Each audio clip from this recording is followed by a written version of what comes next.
During my initial years of water treatment career, one day I was shocked to see high iron in my cooling water sample. I spent many hours to investigate the root cause of that high iron, and ultimately I was surprised to know that that high iron was basically because of sampling error. We all face such issues in our water treatment career.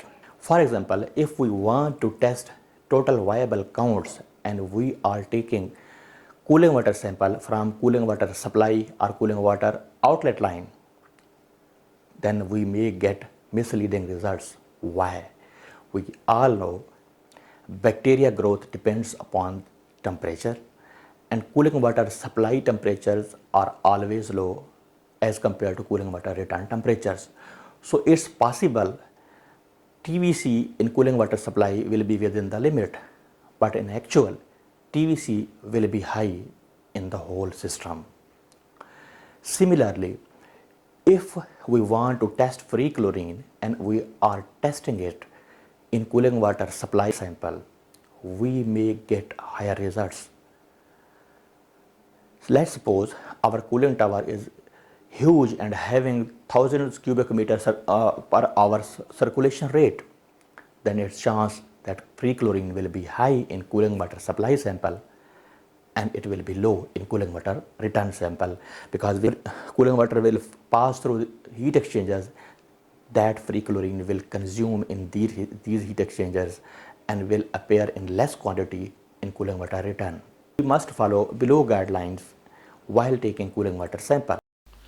We must wear proper PPEs while taking cooling water samples.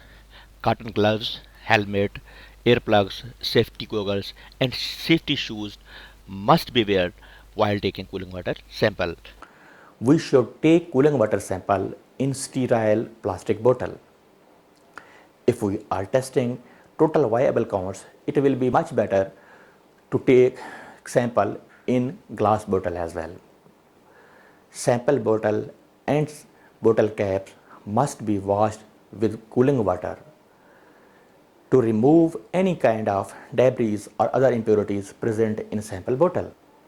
If we are taking sample from new sample point, we must flush that sample point for at least 3 to 4 minutes to avoid any kind of contamination. Let's suppose you are taking sample from previously from other sample point and you have changed that and you are taking sample from new sample point having new valve. It's chance there will be iron accumulation and there will be SS accumulation. So if you don't flush that sample point properly, you will get higher iron results, higher turbidity results, higher SS results, and higher TVC results. So it's necessary to properly flush new line. We must take sample from cooling water return line if we want to test SRBs, TVC, and free chlorine. Because if we test SRB, TVC, and free chlorine in cooling water supply or cooling water outlet line, then we may get misinterpreting results. And lastly, we must analyze cooling water sample as early as possible, because with the passage of the time, if we are not adopting proper storage techniques, we may face problems and we may get misleading results. Thanks for watching.